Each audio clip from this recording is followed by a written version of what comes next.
आप पाकिस्तानी आतंकी हमारे देश में जो आए हैं उन पे जितनी कड़ी से कड़ी कार्रवाई कीजिए। हम आपके साथ कंधे से कंधा मिला के खड़े, पूरा हिंदुस्तान आपके साथ खड़ा है और आप आगे बढ़िए। हमारी आपकी आपस में राजनीति होती रहेगी, हमारी आपकी विचारधारा अलग हो सकती है, लेकिन जब हिंदुस्तान की बात होनी चाहिए तो सिर्फ एक ही बात होनी चाहिए, हिंदुस्तान जिंदाबाद। चक्कर में मत पड़ो। आप ये बताओ कि आप उस आतंकियों को कब, इस देश के जो लोगों को उन्होंने शहीद किया उनको कब सजा दोगे, ये बताइए। जो वहां पे हिमांशी नरवाल, हमारे जो शहीद हुए, विनय नरवाल की, लेफ्टिनेंट विनय नरवाल की वाइफ है, उन्होंने कहा आके कितना अच्छा संदेश दिया कि कश्मीरी जो मुस्लिम हैं उनके खिलाफ नफरत मत फैलाओ, क्योंकि पाकिस्तानियों ने मारा है आके। ये नफरत की बात मत करो, हमें आपस में बांटो मत, क्योंकि जो बाहर से लोग आए थे, जो पाकिस्तानी आए, उन्होंने धर्म पूछ के गोली सिर्फ इसलिए मारी क्योंकि हमारे देश के अंदर में एक नई राजनीति को जन्म देना चाहते थे। वो चाहते थे कि समाज के अंदर में एक नफरत की राजनीति पैदा हो, हम आपस में जो हमारा यहाँ गंगा जमुनी तहजीब है उसमें चोट पहुंचे, यही तो उनका मकसद था।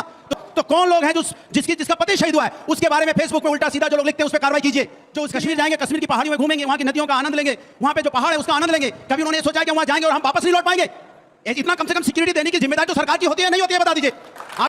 जैसा कि सभी जानते हैं कि पहलगाम आतंकी हमले के बाद इतना समय बीत चुका है और अभी तक उन आतंकियों की कोई खबर नहीं है, तो इसलिए यहाँ पर सरकार पर सवाल जायज़ है। और यहाँ पर कई स्टूडेंट्स आए हुए थे जिन्होंने सरकार से सवाल पूछे, उनको थोड़ा घेरे में लिया कि आखिर ये सब क्यों हो रहा है और इसकी सिक्योरिटी लैब्स की जिम्मेदारी किसकी है। साथ ही साथ अनुराग भदौरिया भी यहाँ पर सरकार पर खूब बरसे, लेकिन उन्होंने ये भी बोला कि हम सरकार के साथ हैं, विपक्ष सरकार के साथ है, आप आगे बढ़े, आप उन आतंकवादियों को जल्द से जल्द पकड़े, विपक्ष आपके साथ रहेगा हर एक कदम पर। देखिए, जो घटना, जो दरिंदों आतंकियों ने जो घटना हमारे देश के अंदर में घुस के की है, हम सब ने कहा है और पूरा हिंदुस्तान एक साथ खड़ा है। विपक्ष ने कहा सरकार से, सरकार आप आगे बढ़ो, हम आपके साथ हैं।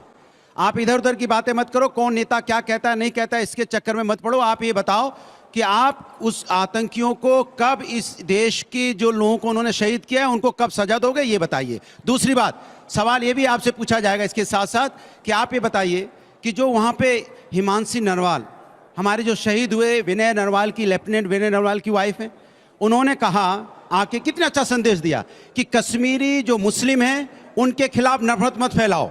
कश्मीरी मुस्लिम और हमारे देश में जो मुस्लिम हैं वो सब हिंदुस्तानी, हम सब हिंदुस्तानी हैं, नफरत की बात मत करो, हमें आपस में बांटो मत, क्योंकि जो बाहर से लोग आए थे, जो पाकिस्तानी आए, उन्होंने धर्म पूछ के गोली सिर्फ इसलिए मारी क्योंकि हमारे देश के अंदर में एक नई राजनीति को जन्म देना चाहते थे। वो चाहते थे कि समाज के अंदर में एक नफरत की राजनीति पैदा हो, हम आपस में जो हमारा यहाँ गंगा जमुनी तहजीब है उसमें चोट पहुंचे, यही तो उनका मकसद था।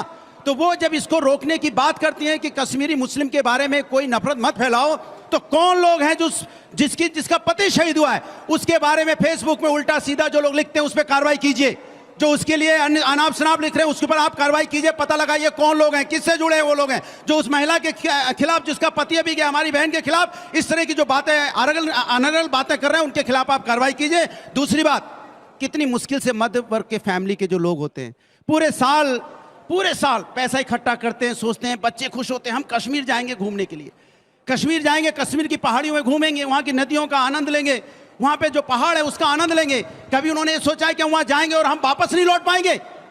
इतना कम से कम सिक्योरिटी देने की जिम्मेदारी तो सरकार की होती है, नहीं होती है, बता दीजिए। आपको तो जिम्मेदारी निभानी पड़ेगी। कितनी जगह है कश्मीर में? 5 तो जगह है। अगर कश्मीर जाओगे तो डल लेक जाओगे, वहाँ पहलगाम जाओगे, गुलमर्ग जाओगे, यही तो जगह है जहाँ पे आपको सुरक्षा देनी थी। और वहाँ अगर सुरक्षा नहीं थी तो आपने इतने दिनों में किसको दोषी ठहराया, किसकी नाकामी की वजह से वहाँ पे सुरक्षा में चूक हुई? आपका इंटेलिजेंस डिपार्टमेंट क्या कर रहा था? और फिर आपसे मैं कहता हूँ, ये हम आपसे सवाल पूछ सकते हैं क्योंकि ये सवाल खड़े हैं इसलिए पूछ रहे हैं। हमारे अपने 26 लोग शहीद हुए हैं, उनकी मौत हुई है, लेकिन आप पाकिस्तानी आतंकी हमारे देश में जो आए हैं उन पे जितनी कड़ी से कड़ी कार्रवाई कीजिए। हम आपके साथ कंधे से कंधा मिला के खड़े, पूरा हिंदुस्तान आपके साथ खड़ा है और आप आगे बढ़िए। हमारी आपकी आपस में राजनीति होती रहेगी, हमारी आपकी विचारधारा अलग हो सकती है, लेकिन जब हिंदुस्तान की बात होनी चाहिए तो सिर्फ एक ही बात होनी चाहिए, हिंदुस्तान जिंदाबाद। पिछले 10 सालों से आपकी सरकार है जी। 10 सालों में आप SATF के पोर्टल रिपोर्ट आती है हर साल, उसके रिपोर्ट के अकॉर्डिंग जो है भारत में जो है पिछले 10 सालों में लगभग 2500 से ज़्यादा लोग आतंकी हमले में मारे गए हैं और 4000 से ज़्यादा लोग आतंकी हमले में ही घायल हुए हैं। उसके बावजूद इसमें जो प्रमुख घटनाएं हैं, जैसे पुलवामा हो गया, रईसी हो गया या पहलगाम की ले लें, पुलवामा के पहले भी हमारे पास 12 इनपुट थे, उसको इग्नोर किया गया। उसके बाद अभी पहलगाम की बात की जाए, 2 कश्मीरी मुसलमान जो वहाँ पे गए थे 2018 में पाकिस्तान गए थे, उनके एंट्री का इनपुट मिला, वो कि पाकिस्तानियों के साथ एंट्री लिए हैं कश्मीर में, रामबन में, उसको भी इग्नोर किया गया, जिसके बाद पहलगाम अटैक होता है। इस पर आप क्या कहना चाहेंगे? देखिए, 2004 से 14 और 2014 से 24 अगर दोनों का तुलनात्मक अध्ययन कर लिया जाए तो आतंकवाद पर बहुत ज़्यादा नियंत्रण हुआ है। सुरक्षा बलों की पर जो बलिदान है वो भी घटा है, जो सामान्य नागरिकों की हत्या हुई वो भी घटी है, और आतंकवादियों का सफाया हुआ है। जहाँ तक इंटेलिजेंस इनपुट की बात है, हर बार जैसे इस बार जो है कम्युनिकेशन की नई स्किल जो है, वो कम्युनिकेशन का नया सिस्टम, चाइनीज सिस्टम जो पाकिस्तानी आर्मी यूज कर रहा है, अभी एनआईए की जांच में सामने आया है कि वो चाइनीज ऐसा यंत्र यूज कर रहे हैं जो सीडीएमए और जीएसएम दोनों में नहीं आता। तो टेक इंट के जो है नई टेक इंट उन्होंने यूज की है, इसलिए टेक इंट में रडार पे आने में समय लगेगा, लेकिन ये निश्चित है कि हम किसी भी प्रकार की विफलता है तो उस चूक को ठीक करेंगे और सफलता में तब्दील करेंगे। हमारा सवाल सीधा सरकार से ही है, और ये पहलगांव जो हमला हुआ है इसी पे है। बैसारनपुर वैली, इसी में अटैक हुआ है। इस बैसारनपुर वैली में एक्चुअली में कभी भी मिली है परमिशन तो वो मिड मई में मिलती है।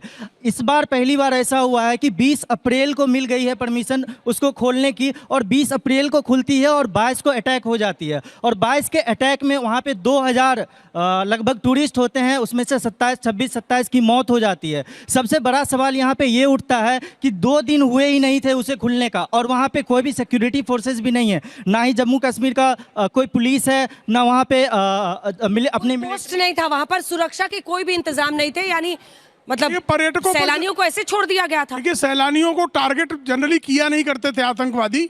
ये बहुत दिनों के बाद ऐसा हुआ है, रियासी का हमला एक और ये दूसरा हमला, जब पर्यटकों को निशाना बनाया गया है। निश्चित तौर पर वहां पर सुरक्षा के बेहतर इंतजाम होने चाहिए थे।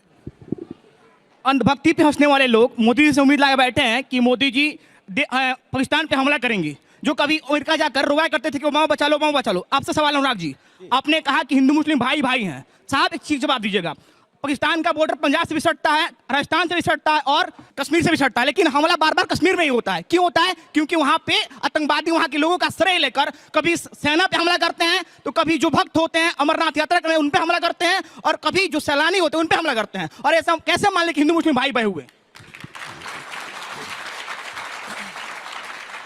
पहले तो आपको ये मानना पड़ेगा, जो हिंदुस्तान में जो हिंदुस्तानी मुस्लिम है वो मेरा भाई है, जो कश्मीरी मुस्लिम है वो मेरा भाई है। आप ये कैसे कह सकते हैं कि जो हिंदुस्तान में रह रहा है मुस्लिम, सिख, ईसाई सभी रहते हैं ना हिंदुस्तान में, सब हिंदुस्तानी है और हमारे भाई है। आप बात पाकिस्तान अफगानिस्तान की कर रहे हो। पाकिस्तान अफगानिस्तान को तो हम कह ही रहे हैं कि उसको निस्तो नाबूद करो। आप सवाल नहीं समझे, एक सेकंड अनुराग जी, आप सवाल नहीं समझे। वो ओवरग्राउंड वर्कर्स की बात कर रहे हैं जो कि कश्मीर में है, और निजामी साहब भी बोलेंगे।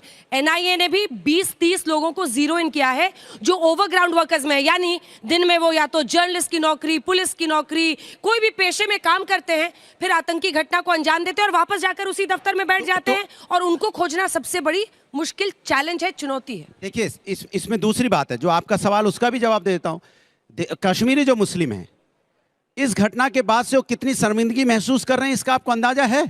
वो रोड पे प्रदर्शन कर रहे हैं क्योंकि उनकी रोजी रोटी छीनी गई है। सुनिए, आप इसको मुस्लिम, कश्मीरी मुस्लिम और हिंदुस्तानी हिंदू में रंग मत दीजिए। यही तो पाकिस्तान के आका चाहते थे, जिन्होंने हमारे यहाँ पे धर्म पूछ के जो गोली मारी गई है, यही तो वो चाहते थे कि आपके दिमाग में ये जाए और इस तरह की आप बात करें तो उनको इस चीज़ को बढ़ावा मिले। ये हमारी अब जिम्मेदारी बनती है कि हम हिंदुस्तानी एक हैं, और कश्मीरी मुस्लिम भी आज आपके साथ कंधे से कंधा मिला के खड़ा है, क्योंकि वो इस घटना की निंदा कर रहा है। हमारी आपकी ज्यादा बड़ी जिम्मेदारी बनती है, क्योंकि आप एक हिंदुस्तान की बात करो। हिंदुस्तान में इस तरह की जो घटना हुई है, ये घटना अगर आपकी बात कर ली जाए, मैं आपसे पूछूं, क्या सरकार की जिम्मेदारी नहीं वहां सुरक्षा व्यवस्था करवाने की? सरकार इससे भाग सकती है क्या? सरकार ने कहा 317 हमने हटा दिया, वहां शांति होगी, 317 हटा, उसके बाद का नोटबंदी होगी तो आतंकवाद खत्म हो जाएगा, वो भी हुआ। फिर क्या वजह है कि वहां पे आतंकवाद अभी भी वहां पे बॉर्डर क्रॉस करके आ गए? तो इसकी तो पूरी इंक्वायरी होनी चाहिए ना, बॉर्डर क्रॉस करके कैसे पाकिस्तानी हमारे देश में आ गए, हमें इस पे चिंता करनी चाहिए। हम दूसरी बात में हमें उलझाने की कोशिश कर रहे हैं। 1-2 सवाल और ले लेते हैं फिर। मेरा आपसे सवाल है, आप कह रहे हैं कि हिंदू मुस्लिम का एजेंडा बनाया जा रहा है, लेकिन वहाँ पे धर्म पूछ के मारा, तो फिर आप उस पर क्या कहना चाहोगे? देखिए, पहलगाम की आतंकी जो घटना हुई, उसके बाद पूरे देश में अगर कोई शख्स अरेस्ट हुआ जो पाकिस्तान की जासूसी कर रहा था, उसका नाम सुनील कुमार राम है, ये बिहार से है, ये कश्मीरी मुसलमान नहीं था। और जो कश्मीरी मुसलमान था वो सईद आदिल था, जिसने उन सैलानियों को पहलगाम में जो है बचाने का काम किया। आप मुझे बताइए कौन कश्मीर का इस वक्त जो व्यक्ति है किसी ने अरेस्ट किया? और आपने एक नैरेटिव बनाया यहाँ कि किसी ने अल्लाह अकबर बोल दिया, शायद इस पर शक जाए, और फिर एनआईओ ने बोला कि नहीं अल्लाह अकबर तो हम किसी भी कोई घटना हो, कोई डर का माहौल हो तो हम अल्लाह अकबर, जैसे हम राम का नाम लेते हैं। तो इसलिए नैरेटिव जो है, जो शक बार बार कश्मीरी मुसलमानों पे किया जाता है। अब 90 में क्या हुआ, उससे पहले क्या हुआ, आज तो आपके सामने तस्वीरें हैं। मुझे बताइए कौन सा कश्मीर का मुसलमान इस वक्त कह रहा है वहां कि जो पाकिस्तान के उन दरिंदों ने किया, आतंकवादियों ने किया, वो सही। हर एक कश्मीरी मुसलमान कह रहा है कि जो हुआ गलत हुआ, वो इस्लाम के खिलाफ था, वो कश्मीर के खिलाफ था, और हर एक हिंदुस्तानी मुसलमान जो है वो कह रहा है कि ये गलत हुआ। इसलिए अगर हम पूरा देश, पाकिस्तान चाहता ही है, पाकिस्तान तो कश्मीर में कब्जा करना चाहता है। आज कश्मीर का मुसलमान कहता है कि हमें पाकिस्तान नहीं, हिंदुस्तान चाहिए। हम हिंदुस्तानी हैं और हमारा एक एक खून का कतरा इस देश के लिए कुर्बान होने को तैयार है। 2 सेकंड तो मैं बस इतना बोलना चाहता हूं, देखिए हमको किस में उलझा के गए हैं वो। हमें उन आतंकवादी को, पाकिस्तान के मंसूब को कामयाब नहीं होने देना है। हम आप फिर उसी में उलझ गए, फिर वही बात करने लगे, ये कश्मीरी मुस्लिम है, ये फलाना मुस्लिम है। हम हिंदुस्तानी हैं, बार बार कह रहे हैं, क्यों नहीं ये बात समझ में आ रही है? आप इसमें मत उलझिए। ये हम बीजेपी वालों से भी कह रहे हैं, आप ये जो हमारी बहस में उलझना चाहते हैं, मत उलझिए। यही तो वो करना चाहते हैं। आदिल हुसैन को याद कीजिए, आदिल हुसैन भी मुस्लिम था। जब वो गोली मार रहे थे, वो जाके खड़ा हो गया, उसने उसकी बंदूक पकड़ ली, 5 गोलियां उसके सीने में दाग दी और वो भी शहीद हो गया। क्यों उसको मार दिया? वो तो कश्मीरी मुस्लिम था। अरे आतंकवादी आए हैं सिर्फ इसलिए कि हमें आपके बीच में एक नई नफरत को, राजनीति को जन्म देना चाहते हैं। आप उनके शिकंजे में मत आइए, यही हम बार बार आपसे कहना चाहते हो, और आप उसी में जाके फंस जा रहे हो बार बार। इसलिए हिंदू मुस्लिम मत कहिए, हम हिंदुस्तानी है, बड़ी बात है। एक सवाल तो सीधा सीधा है कि राजस्थान और पंजाब का बॉर्डर जो है वो प्लेन्स में है, और कश्मीर का जो बॉर्डर आता है उसमें टेरेन जो है वो हिली है, और हिली टेरेन से आना जाना जो है थोड़ा आसान होता है। मैं घुसना नहीं चाहता था इस डिबेट में।